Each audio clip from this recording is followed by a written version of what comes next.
و میگه اگر مارشملو رو بذاری توی مایکروفر اندازه کله من باد میکنه و ما امروز مارشملو داریم.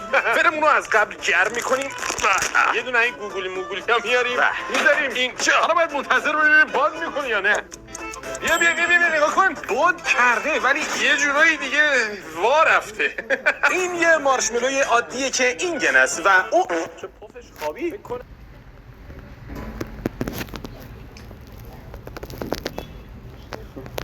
بیا این یکی رو بذاریم این تو. این دفعه چون مارشملوهامون مخصوص کباب کردن نبود کمتر پف کرده، ولی بازم گوگلیه چون خیلی داغه همینجوری میخورم. خوشمزه شده، یعنی سوخته مثل آدم شده، باید بجویی ولی خب خوشمزه. این رفیقمون یه تئوری داره و میگه اگر مارشملو رو بذاری توی مایکروفر اندازه کله من باد میکنه و ما امروز مارشملو داریم. فرمون رو از قبل گرم میکنیم.